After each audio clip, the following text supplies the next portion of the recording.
Technical Program Manager and author of the Amazon SES Best Practices White Paper and a number of blog posts. And with this, I'll turn it over to you, Chris, to start the presentation. Thanks, Nick. I appreciate the intro. And hi, everyone. I also want to thank you for attending this webinar today. Hopefully you'll find it very useful. I think we have a lot of good information to cover. So I want to go over briefly the agenda. We're going to talk about Amazon Simple Email Service at a very high level, just so you'll understand what the service is and what we think differentiates it. We'll also talk about how to get started using Amazon SES, some basic steps to get you up and running very quickly in exploring the different pieces of the service. Finally, we're going to talk about the best practices, and this is the real meat of the presentation. And as Nick mentioned, we have published a best practices white paper that is available online. We'll be sure to throw in the links later in the presentation so you can easily find that. We'll cover the support resources that you can access for Amazon Simple Email Service, and then we'll open it up to Q&A. So anyone who has any questions, please be sure to type the questions in via the presentation, and we'll respond at the end of the presentation. So what is Amazon SES? It is an outbound email sending service that has no long-term commitments, and you pay as you go. So you only pay for what you use. We are a robust sending platform. What that means is we are very reliable and highly scalable depending on whatever your sending needs are.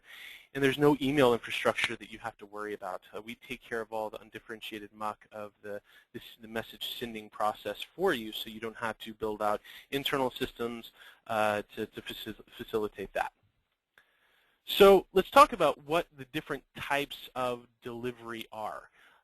First, you have a successful email delivery.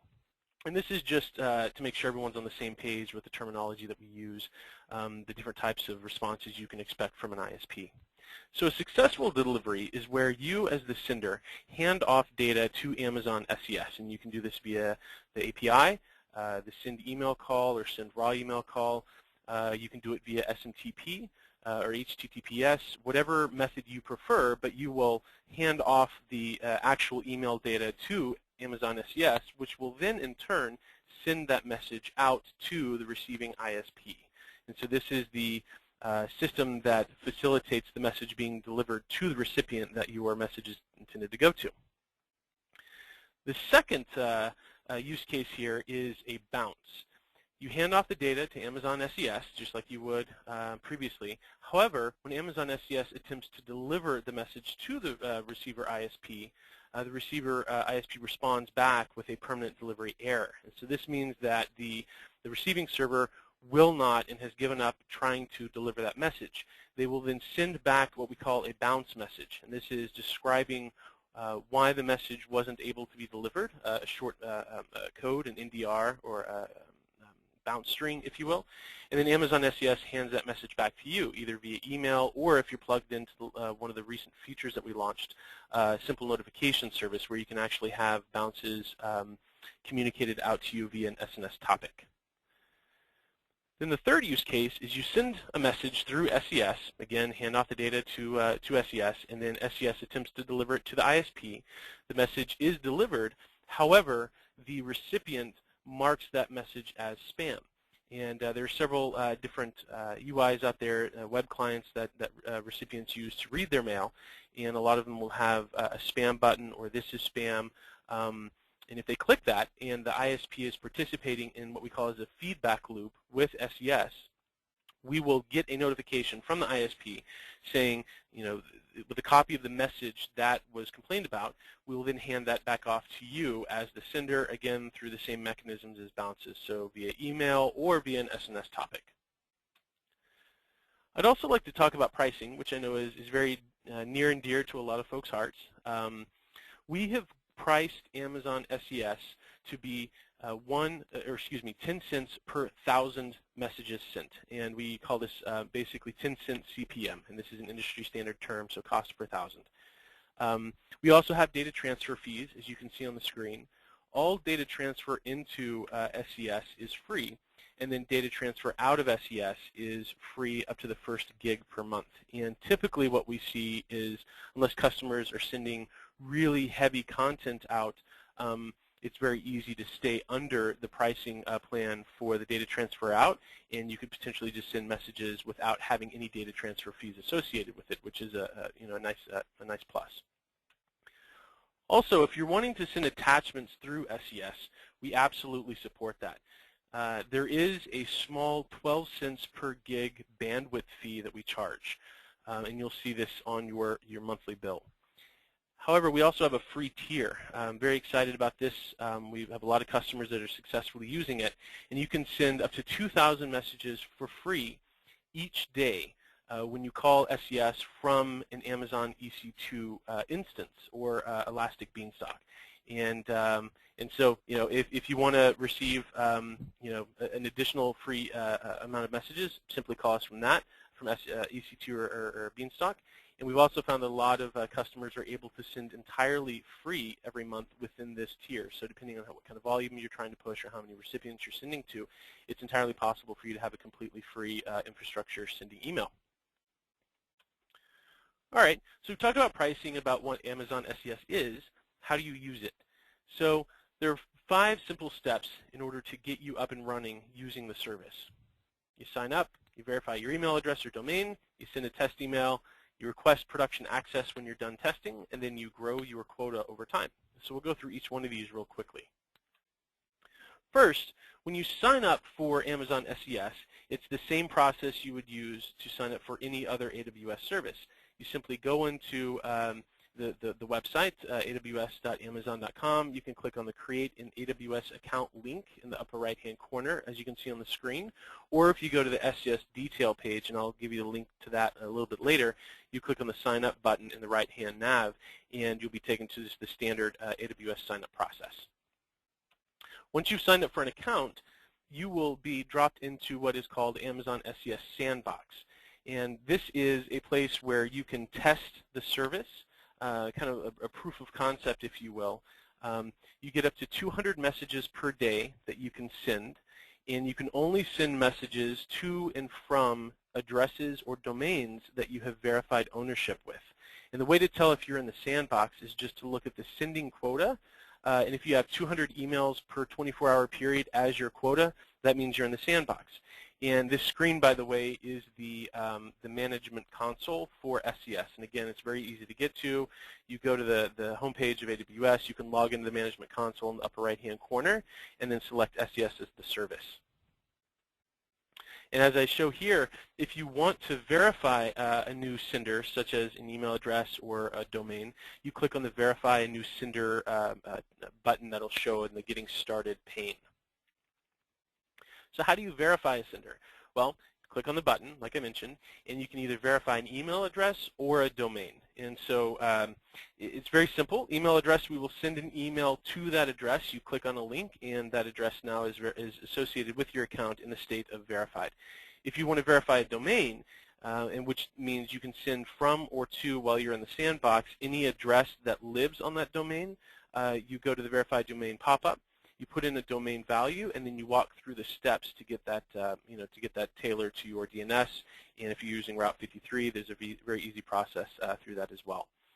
Also, if you're interested in using VKIM, which is an industry standard authentication protocol, you can go through the same process via the management console and get that set up as well. And also, just a quick aside here, this functionality is completely available through the APIs if for whatever reason you don't want to use the UI. Okay, so you've set up your domain or your email address, you've verified, you have your account set up. Now what do?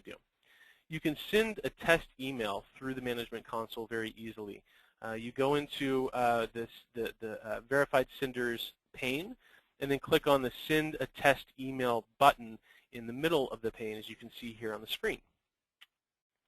So to remind you, the sandbox, you can only send to or from verified email addresses or domains. You get 200 messages per 24 hours, and you can send 1 message per second, or 1 TPS is typically what we call it, and that means transactions per second. And again, this is just really a place for you to test the service, make sure that you can call the service successfully, and you've looked at how the data is being passed and that sort of thing, and receiving messages at your own domain or email address to see kind of how it comes through as. When you're done testing, the next step is to request production access. And this immediately will give you an increased quota. Default starts at 10,000 messages per day.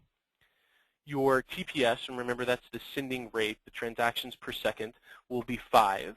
And that means you can send up to 5 messages simultaneously per second. And finally, you can send to any email address that exists.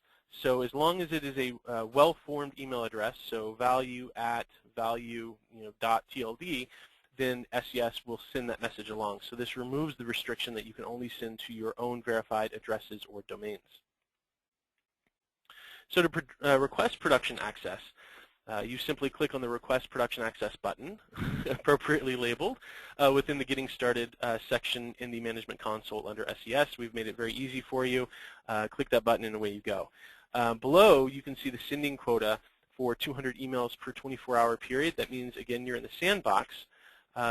You go to the Production Access form. So when you click that button on the previous screen, it takes you to a form. You put in some very basic information about who you are, what type of messages that you're wanting to send, and then we'll typically respond within a 24-hour period letting you know that you have production access. Once you have production access, you'll see now that the sending quota has increased to 10,000 as opposed to the 200 that was available before. So let's talk a little bit about how you can send email and how you can grow the amount of mail that you can send over time. So to send email through SES, you can call via SMTP, which is the email industry standard, the protocol for sending email. And any application that sends email speaks SMTP, most likely. And you can plug in SES credentials. So again, and we have documentation on this, and we have information on our website to walk you through the exact steps. But you go through the Management Console with your account, and you can set up SMTP credentials. And so that'll provide you a username and a password. Now note, the username and password that is created via the Management Console for SMTP is actually different than the username and secret key ID that you have to access AWS. And we do this for security reasons. But once you have your username and password via the steps in the Management Console or API, again, we always want to make sure you have maximum flexibility here. You can use that to send via any SMTP application that you connect to. You can also send email via an API. Send email and send raw email are those two calls that you can make. And send email, we handle the formatting for you. So you just provide a from address, a to address, and then the content. Send raw email, you actually have to provide the different X headers if you want to include those, and then also the MIME parts of the message. And so you have to do a little bit more formatting on your side, but it gives you maximum control over exactly how you want that message to appear. So once you're up and sending email through SES, then you will grow your quota over time. And there are two ways to do this. You can naturally grow your quota, and so Amazon SES has been built to grow the capacity with you. And like I mentioned before, we scale with your needs as a customer. Or you can submit a form, as I have listed here, to request a higher limit or a higher quota. And this will ask you some questions about what you're, why you're sending more than what the system can, has allowed you at that time, and go through just some walk you through the use case of what you're trying to do. But there are some cases where, let's say, you're launching a brand new business tomorrow, or for whatever reason you need to be sending very, very quickly, that this would make sense. So how do you successfully ramp your quota naturally? You send real production content through SES. You specifically send good content. So that's a qualifier for the real production content bullet above. You make sure that you have a low bounce and complaint rate. And so this is easily defined as bounces or complaints divided by the total messages that you've sent. And so you want to keep that low. The reason for that is ISPs are very sensitive to a lot of bounces being generated or customers marking the messages as spam. And then finally, you want to send near your current quota. This just shows that you are using the majority of the quota that you have, and you're getting into the area where you might need to send more messages the following days. So when you request a higher quota, and this is not the natural ramping, but this is the manual request that you would submit, you go to this website. As I mentioned, you will explain how much quota you need, why the natural ramping isn't going to work for you, which is okay. Again, we understand that it doesn't work in all cases.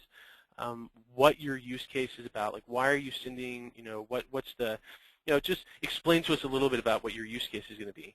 And then also what kind of mail you're going to be sending. And then I wanted to call this out to make sure that everyone understood how not to ramp the quota. So some of this is probably intuitive, but again, just for completeness sake, please do not send no mail. By that I mean, if you have a quota, let's say you get in production access, you have 10K a day, don't just not send anything. Don't make sure you're actually sending mail. If you send much less mail than your current quota, that will show to the system that you don't need to scale up. So ensure that you are sending as much of your quota as possible. That is production mail, of course. Don't send test email only to yourself. And I've seen some customers do this where they will have a hello world message going to themselves at 10,000 times a day. This isn't really production mail, and so it doesn't train the system to understand what type of mail you're sending out to real recipients. Don't send fake content that doesn't look like real mail, because we're looking at several different things, bounces and complaints and content quality to ensure that your email over time is is right for the quota being increased. And again, don't have lots of bounces or complaints, and don't send unsolicited mail. And we'll go into this deeper when we talk about the best practices, but what this means is make sure the mail you're sending is mail your recipients want. If they don't want it, they're going to be driven to the complaint button and start marking your messages as spam. Okay, so now the real meat of the presentation, email sending best practices. And like I said, we have a white paper that's been published. Please feel free to download it at your leisure. You can find it on the resources page for Amazon SES. Would love to also hear your feedback on it if you have, if we're missing any particular information in there, or if there's anything that that we need to cover in the next rev. So we're going to discuss what your email program is, how you define that, what email receivers are, and how they look at delivery, what metrics you're using to define your success. This is an important one. It's how you actually use data to inform your decision about sending email over time. What are some of the recommended best practices that we have, and closing thoughts. So what is your email program? First off, there are different types of email that senders engage in. So there's transactional email, which is usually event-driven messages. Think about email receipts or order confirmations, or if you buy an airline ticket and they send you that actual e-ticket via email. This is something that a recipient typically has done something to interact or engage with your site, which then triggers a message being sent to them to fulfill that business relationship. And then there's marketing email.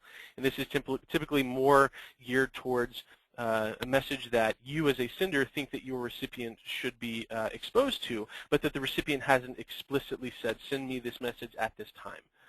And so both are different types of mail streams. We also see a bunch of other types of mail through SES as well. So there can be system notifications, there can be corporate email. But just keep that in mind when you're thinking about how you structure your email program. What are you really sending, or what are the different types of mail that you're sending? Because each one can have a potentially different reaction from your recipients. Next, you want to think about the value of the email that you're providing to your recipients or customers.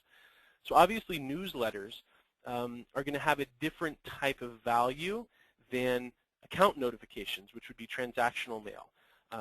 You might have a customer that gets very upset if they don't receive a very timely receipt or an order confirmation, whereas they might not be as upset if they don't get random marketing message, or if there's an ad hoc sale that's popped up, or if they don't get their monthly newsletter.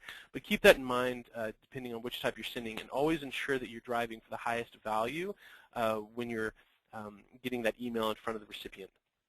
And then frequency is finally something that is very important. How often are you sending mail?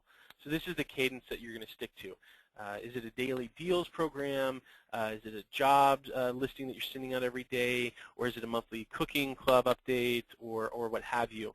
So the thing to keep in mind here is the more messages you get in front of your customers, the more possible impact there is, both from the positive perspective where they are heavily engaged with your brand or your site or your company, or it's giving them more opportunities to mark your messages as spam. And so you really want to fine-tune the cadence at which you're sending mail out with what the recipient expects. So what are email receivers and how do they perceive delivery? You have internet service providers, or ISPs. You'll see this a lot throughout the industry jargon. And by the way, just as a quick note, everything that we cover here is also covered in the Best Practices Guide. So again, I would recommend that everyone please go download that and read it. If you have any further questions or you want more elaboration, obviously we can't cover everything in detail during this webinar. But ISPs are typically B2C or business-to-consumer senders. And so that means that you're sending to an address that is hosted by an intermediary that also hosts a lot of other email addresses for a lot of other people.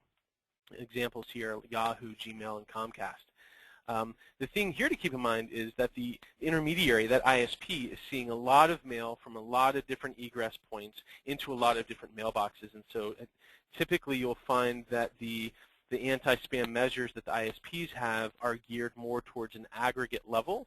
And the ISPs are constantly fighting the influx of spam that's coming in from around the world. And so they're very tailored to ensure that their defense mechanisms are in place to keep their systems from being overrun by spam or having their customers seeing a lot of irrelevant or potentially harmful mail getting to the inbox.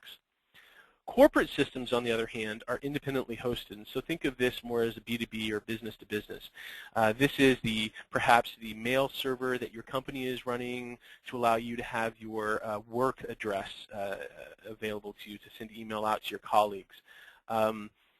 This can also be maybe if you're an educational institution, the email that you use to communicate with your professors, or they use to communicate with you. And these typically are less at an aggregate level in terms of reputation or defense mechanisms against spam like you'd see from the B2C senders, and more from a siloed perspective where each entity that's setting up their own mail server has their ability to have to put their own limitations in place. And finally, there are homegrown systems, and this is simply a mail server that you might set up personally with your own server using an EC2 instance and run SendMail on it. Have Pine sitting behind it. It's very easy to have your own individual email server running as well. So how do email receivers view reputation? It is based on typically an IP address and or a sender's domain.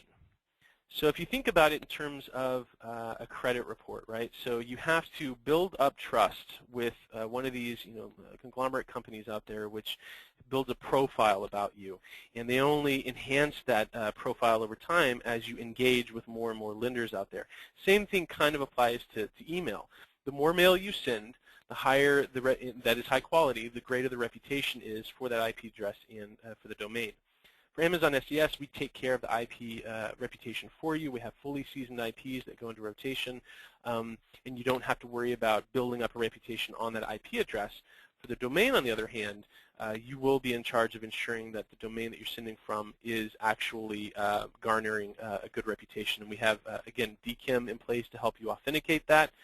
There's also SPF and Sender ID, which I believe we'll get into a little bit later. There's also ISP filtering specific settings that different receivers have. And so this is what you see at one receiver might not be the same as what you see at a different receiver. So there is no ubiquitous filtering scheme or configuration that ISPs use universally. Typically, they have their own ways of handling the influx of spam and setting up their own defense mechanisms. And finally, reputation is dynamic. It's changing constantly. It's always a trailing window of some sort of your email behavior over time, and then a predictability model which is determining in the future based on your previous behavior where that what that reputation will look like. And again, for IP addresses, this is handled by SES. Filtering, on the other hand, is more reactive, whereas reputation is more predictive. filtering is an ISP's way to, at time of receiving the mail, the email message, determining whether they think that particular message should be delivered to the inbox or not. It's very black box for senders. ISPs have their own proprietary filtering mechanisms in place, and they're very reluctant to expose that. You will find some open source filtering products out there like Spam Assassin, which is very transparent, but typically you're going to find very black box setup by the ISPs. The filtering is adaptive, so where a couple of years ago you might see a master list of words to keep out of your content, or don't use punctuation in a certain pattern. Now there's really no cardinal set of words or punctuation or any other markers to avoid. It's very adaptive by the ISP. So they look at fingerprints based on the type of messages that they're seeing coming into their networks and which messages are causing their recipients pain and being determined as spam. And then they will drive those learnings back into their own adaptive filtering. And finally, filtering is dynamic, of course, so it just depends on whatever the latest threat vector is, what the latest spam campaign that's running out in the wild, so it changes on a daily basis. So in defining your success metrics, it's very important to look at different inputs via SES to your account that are also aligned with the ISPs. And so what I mean by that is ISPs really look at bounce rates as one way to determine whether you're sending to a clean list, are you sending to addresses that exist, or are you engaging in some sort of like dictionary attack, or are you harvesting addresses, which is usually very indicative of spammers. The lower the bounce rate, in their eyes, the higher the quality of the mail, and in our eyes as well, in SES's eyes, we try to align ourselves as closely with ISPs as possible. Complaint rates, same sort of notion here. The more customers of an ISP that are marking your messages as spam, the less likely that ISP is to deliver your mail over time. And then there are content issues as well. So this is where if there's anything around a URL or an attachment or anything else that might trigger a content filter at the ISP, it's good to be aware of that. And finally, engagement. So this is opens, clicks, and unsubscribe actions that are taken on behalf of recipients. So what are the recommended best practices that we have? First, you should always ask yourself, is this something that I would want in my inbox? And this seems relatively simple and intuitive, but sometimes we see customers kind of straying away from this as they get heads down in other innovations around their email program. It's easy to become myopic. Ask yourself, is this something that you'd want to receive as a recipient? Ask your friends, ask your parents or your children or whomever, just to get that extra perspective on whether this would just, from a layman's perspective, be seen as high quality. Make sure you're avoiding bounces. Make sure you're avoiding complaints as much as possible and creating quality content. So authentication is an important one. This is one that I mentioned a little bit earlier in the presentation, but SPF is a sender policy framework, and this is something that Amazon SES will always support when from the ISP receiving the mail from a connecting SES IP. We actually have it documented in our DNS where every IP that's sending to an ISP is allowed to send on behalf of Amazon SES. Sender ID, on the other hand, is including a text record in your DNS, so this comes from the PRA, the purported return address. Is the from address that you're sending your email from, I say that in quotes, is that domain allowing Amazon SES IPs to send on your behalf? And so you can do that delegation via DNS. Again, all in the developer documentation, and we'll walk you through how to do that. And then domain keys and DKIM is a cryptographic way of ensuring that once a message leaves our infrastructure, it is not changed in transit when it's received by the ISP, and it also verifies that the domain that is sending that message has actually verified and allowed that mail to leave or represent that domain. Easy DKIM is a great solution for this. It's just a matter of checking a few boxes, updating your DNS directly with values we'll provide you, or if you want to use Route 53, another AWS product, you can host your DNS within that, and it's just a matter of checking a box and you're done. All right, so how do you build and maintain your list? You want to make sure that you have very careful email address collection. This is important because ISPs and those other email reputation entities out there in the world are looking at, have you acquired email addresses of real people? Have they given you permission? And is this address going to generate a bounce or a complaint or what have you? And so the easy way to do that here, as I go through the bullets, is double opt-in. Now, this isn't a very heavy way of making sure that customers have given you their permission to send to them. By double opt-in, I mean, did they sign up or somehow give you permission to send to them, and then did you confirm that permission? So a lot of times you can just send another email to them saying, hey, we noticed that you signed up to receive email from our site. We just want you to click on this link to confirm that you actually do want to receive that. And that way you can avoid other folks signing up recipients to your list, maybe maliciously or inadvertently. Third-party vendors exist as well to check the email viability. And what that means is, and you can just Google it, but there are vendors out there which will look at what is the formation of the message, are there common misspellings that are in place, has this address been known to cause hard bounces in the past, and they charge on a per lookup basis. Syntax checks will ensure that at the time of the POC, the point of collection that you have with your recipients, that the message or the email address is well formed. So is it does it have two @ signs in it, or is it A0L.com instead of AOL.com, that sort of thing. There's some perimeter checks that you can do before you put that email address into your mailing database to ensure that it actually is a valid address. And then also avoid role accounts if at all possible. Role accounts are typically addresses that are assigned at the errand level or within the infrastructure level of a domain or a network. That typically, this would be like knock at or abuse at or postmaster at. Typically, these addresses do not sign up for any email that you'd be sending. Now, of course, there are always exceptions to this, but typically they don't. Finally, don't send to any third-party lists. You didn't acquire the addresses. You don't own the list. You don't know what the history of the addresses on the list is, but when you purchase or rent a third-party list, you are then assuming the responsibility that that list is actually high quality, and the ISP will hold you responsible if you are actually sending to those addresses. And then compliance. Make sure that you are aware of any laws in your region that apply to email and comply with them. In the U.S., an example of this is CAN-SPAM. So how do you avoid bounces? Well, ensure that you're keeping the bounce rate below 5%. 5% is a general rule of thumb to keep it falls within the ISP's acceptable range. Be cautious with old lists. Just remember, as email addresses are created, they can also go stale.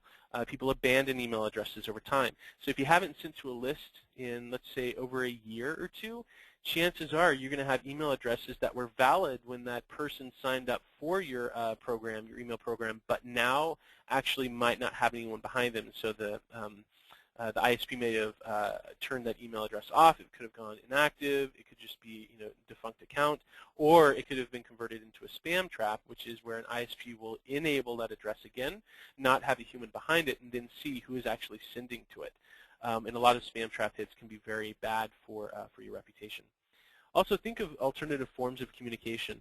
If you have someone that no longer has a valid email address, or it's been a while since you've sent to them, useful things that I have personally seen are dialog boxes that pop up whenever they log back into your site. Or maybe a quick phone call next time they call into your service. Have a note for your customer service department to just remind them and say, hey, is this email address still the correct one to reach you at? And that way you're communicating with your customer, but you're not doing it through email to an address that's potentially bad. How do you handle bounces? Make sure that you're not retrying hard failures or hard bounces. If you receive one hard bounce, make sure that you are cleaning your list of those hard bounces and not trying to send to that customer or that recipient address again. And you can receive hard bounces through SES, like I said before, via email or through an SNS topic that you've subscribed to. Complaints, you want to keep your complaint rate below 0.1%. And this does seem very low, and in fact it is, because ISPs directly listen to their customers, their recipients, and they're very sensitive to any sort of votes showing that your email is spam going to those mailboxes. Avoid resending the same type of email. If you're sending a message and you're getting the same message, you're conveying the same message over and over to your customers just to make sure that they really get it.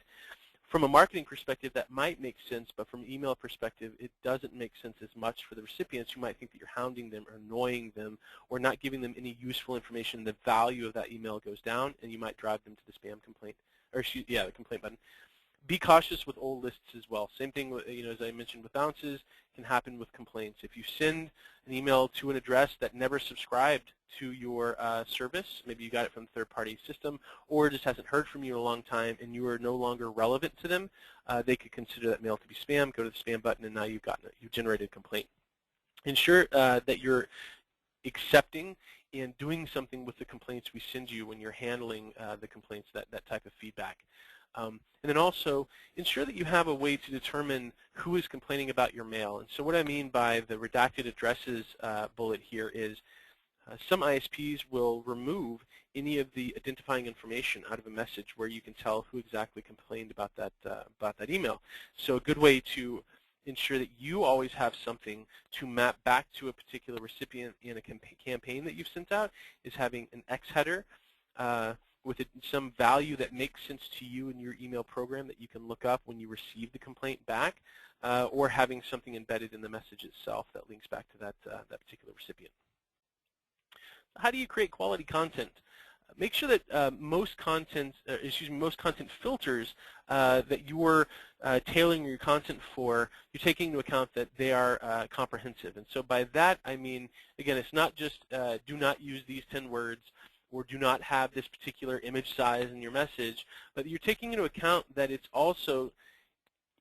holistic in nature, and so you really want to make sure your email messages are seen as being relevant and timely for the customers that are receiving it. Make sure that you're not sending any URLs out that are listed on any domain blacklists. And Serble and URIBL are just two examples of domain blacklists you could check your domain against. Avoid broken links. This is just a great way to show an ISP that you haven't professionally put your message together. As you can imagine, a lot of spam that is sent in the internet universe also is poorly crafted, and so you don't want to give the ISP any sense that your message has not been, it doesn't meet that professional bar. Also have a privacy and terms link on your content. That's an easy way to provide your customers or recipients a further source of information if they have any questions about why they're being sent this, where they opted in, what your email program is about, that sort of thing. This drives them directly to that, answers proactively any questions they may have as to what exactly governs the relationship between you and your recipient. And finally, remember that the more you send, the more responsibility you have to make sure that the content is being well received and is high quality. If you're sending a message every single day, you have a lot higher bar than if you're sending a message every month. And that is not to say that if you're sending a message every month, it can be low quality, but it is to say that if you're sending a message every single day, it has to be exceptional quality, because that is now 30 or 31 times a month that a recipient has an opportunity to mark a message as spam, and recipients will habitually mark messages as spam as well, which goes back to why we recommend that you don't send to messages that have marked your email as spam in the past. So we have some email solution providers I wanted to bring up, and both of these are also found in the AWS catalog. But if you want to do any sort of preview and preemptive spam filter tests, you can use Litmus. And Return Path is a email deliverability monitoring tool you can also use, which will show you, based on a seed list, what sort of messages are getting through, at what rate, and also know that on the SES side, we're looking at data daily with our own internal systems to ensure that email deliverability is kept high across the system for you. So closing thoughts here, I want to leave you with these two things, and if you take nothing else away, please remember that you must provide value to your customers. Email is a communication medium. It is there in order to convey content, information, data to another party. There has to be value in that data or that message in order for the recipient to appreciate getting it, and further not assert that that message is spam or just unwanted bulk mail. So always make sure that you're looking at your content through the lens of, am I providing value? Also, only send to people who want your email. Again, it seems pretty intuitive, but if someone, you may think your content is fantastic, but if someone has not given you permission to receive your content or not engaged with you or interacted with your site, they may not feel the same way about the content as you do, and they may not want it. And again, that could drive them to the complaint button, or they may not update their email address with you over time if they change, and so you could be sending to a hard bounced address. You want really engaged subscribers, and the best way to do that is to send email that your subscribers want. Here are some quick Amazon SES resources, and Nick will follow up after the webinar with a list of this in email, so you'll have an easy way to access this. But our product detail page at the top, then you have our documentation links. This goes through our developer guide, API guide, and getting started guide. All have a lot of great information in them about the service. Our forum is a way that you can interact with myself and other members of my team in a public fashion. You can also search previous customers' questions or comments as well in case maybe there's something there that someone else has brought up in the past, and you can learn from that. We have the Amazon SES blog. We launched this this past year, and we've been very excited about it. It's a great way for you to engage with us about different topics. And in fact, Nick just posted a blog post this past week on defining exactly what a complaint is, so to really give you a robust understanding from an ISP's perspective of what that looks like. And then finally, of course, ta-da, the white paper. Go to this link, and you can look up the actual email sending best practices white paper that we've put together for you. So with that, I'm going to turn this back over to Nick and start taking audience questions. Thanks, Chris. Wonderful, very informative. We do have a bunch of questions already in. I just wanted to remind folks to use the question panel to the right and type in your questions. Be happy to answer them. With that, I'm going to illustrate the first question here, and I'll point that to you, Chris. This is from Wallace. The question is, as we're going through, are we going through any direction that we're going to setting a traditional style list server? Any hints on that? Do you want to comment on that? Sure. Thanks, Nick. So as I understand it, the question is, do we have any advice on how to set up a list server? And as I understand it, Wallace, and hopefully I'm doing your question justice here, you probably mean something like a major domo list or a mailman list where you send to one address and then it's dispersed to a bunch of different addresses on the back end. And the suggestion I would have is twofold. First, you definitely can use SES for this. However, SES does not manage the actual list subscription piece as you would find in a major domo or another mail list software. But if you want to send an email to an actual email address, which just happens to be an alias, SES is a great solution for that. You would need to make sure that you're configuring the software behind the scenes, though, to control who's subscribed to what. The second piece of that is just be careful with DKIM. If you're sending your mail, we have seen some issues where ISPs that are responding to DKIM, there's some things that happen in transit sometimes where the DKIM signature is broken as it's forwarded along, and those headers are replaced, and sometimes the actual content, additional header is added or redacted, and it can actually break the DKIM signature. So just be aware of that depending on what your list composition looks like.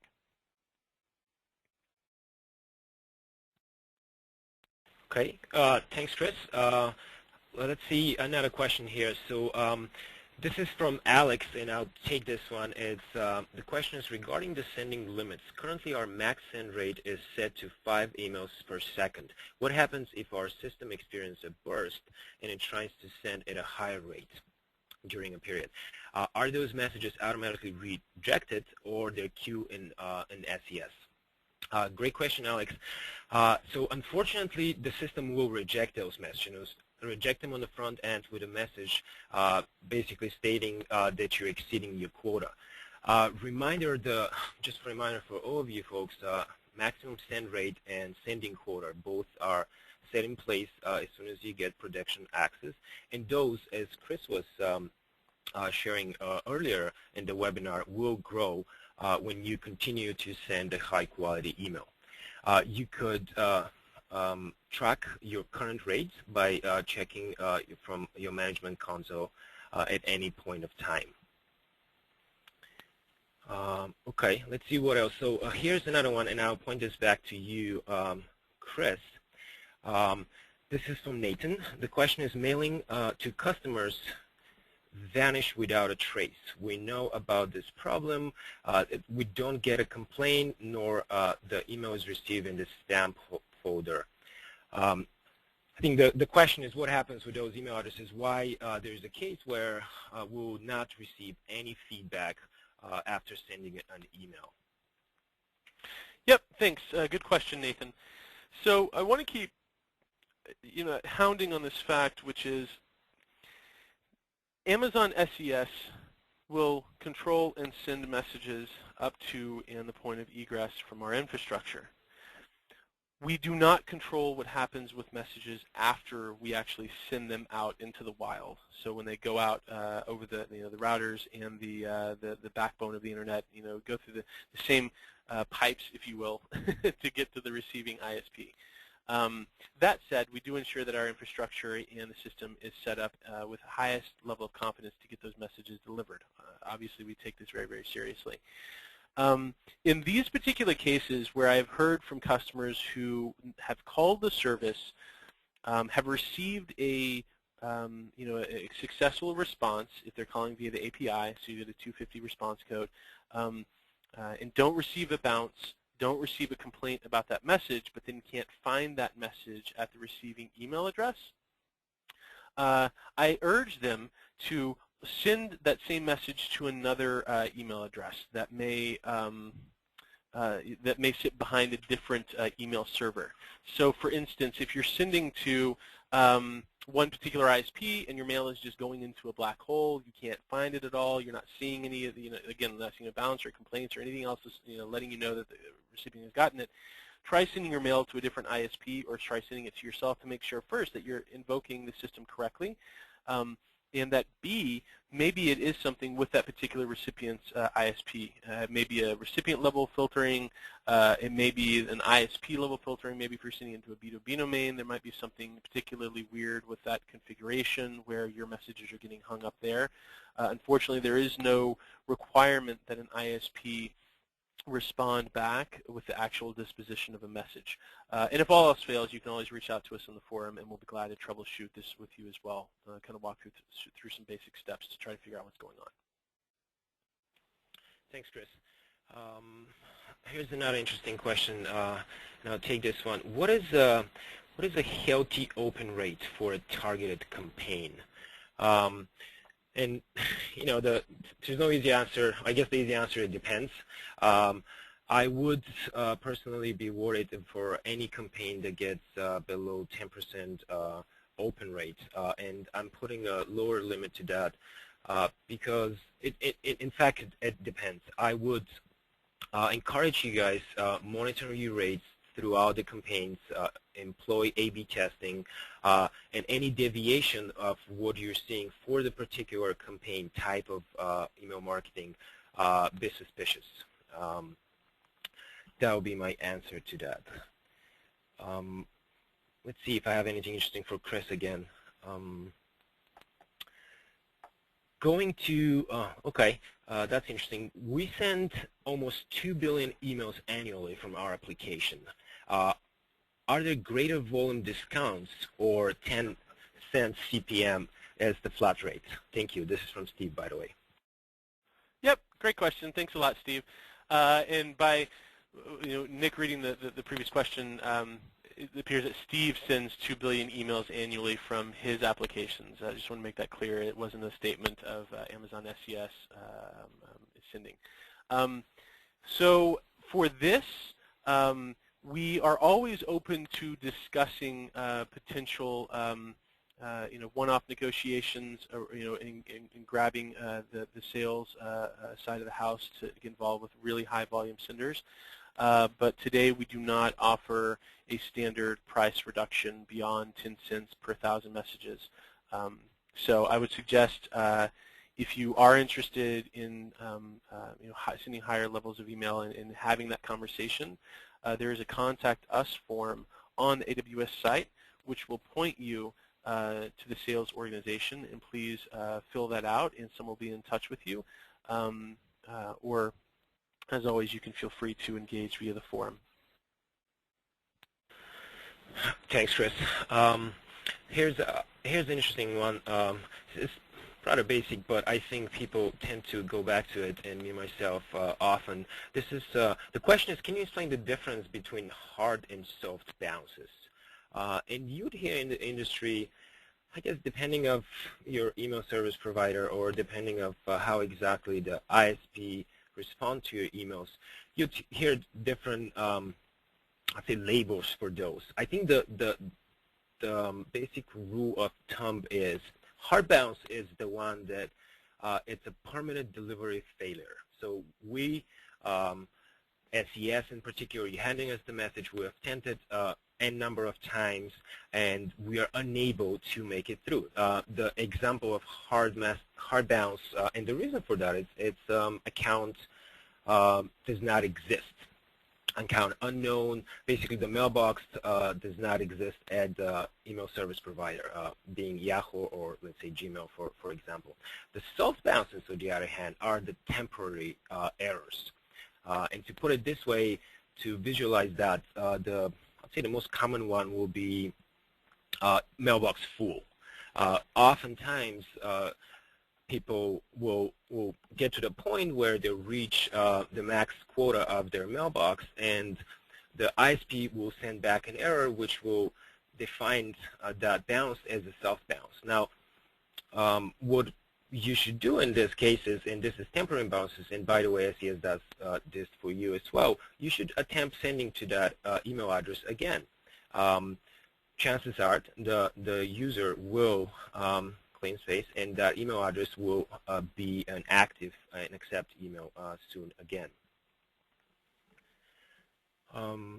Let's see, what else do we have? We have another 5 minutes. I just wanted to remind you guys, we will be sending the copy of the PowerPoint after the presentation, and you'll be able to review the slides in details then.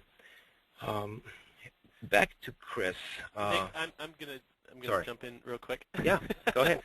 Well, we have only a few minutes left. There's a question that popped up from Alex that I want to be sure to get to. And I've seen this one several times on the forum, the SES forum, as well in my personal conversations with customers, and it can be a bit tricky. But the question is, Gmail and many other clients display the quote via Amazon SES.com tag next to the sender's name. Is there a way to remove that? And yes, there is. Gmail introduced this last year as a way to make it very transparent to email recipients who the actual sender was, what infrastructure they were using, or relay. So it's another way that Gmail has tried to protect their customers from receiving phishing email. For Amazon SES, the way that you can avoid having that tag pop up in the client, the email client, is to ensure that you are DKIM signing the email, and the domain that you are verifying as part of DKIM. So when you go through setting up DKIM, there's going to be a domain that you actually have to assign records to in your DNS. Make sure that domain matches the domain you're sending from. For example, if you're sending email from address@foo.com through Amazon SES, then you would want to make sure foo.com had the DNS records inserted that represented the DKIM signature. So when Gmail receives it, it will look up foo.com, it will pass DKIM. That's also who you're sending from in the envelope, so it will show up to the customer that way, and that will remove the tag. If any of that is confusing, Gmail also has a Postmaster site that you can go to, and I'm sure you can just Google the via tag in Gmail Postmaster, and it will provide you with information on exactly how to have that tag removed. Back to you, Nick. Thanks. I'm going to take a really quick one, and then I'll point it back to you for the last question. And this question, it's from Eric. How long do we have to verify an email account before the verify fails? Sorry.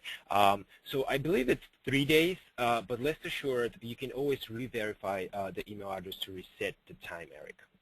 I have multiple questions here, Chris, about SES availability, and I'll just pick one from Michael, and the question is, SES is only available in one availability zone at the moment. Are there any plans for other zones, like doubling Europe, for example?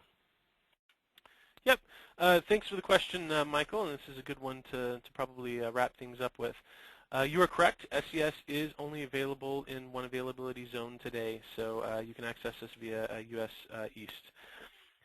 We do have plans in the future to expand the availability zones that we're present in. I can't go into details as to exactly where we'll be expanding into or what the timeline looks like, but yeah, rest assured we are intending to expand regions. The other thing to keep in mind is, as is different a bit from the other AWS services, you can actually send from US East, so the US availability zone, into to any email address that has internet connectivity. So there's no restriction if you want to send to an address that resides in EU or Africa or Asia or wherever, that email will still, the egress point can still be the US East and be sent over the regular internet routing. So I think with that, are we done with questions, Nick?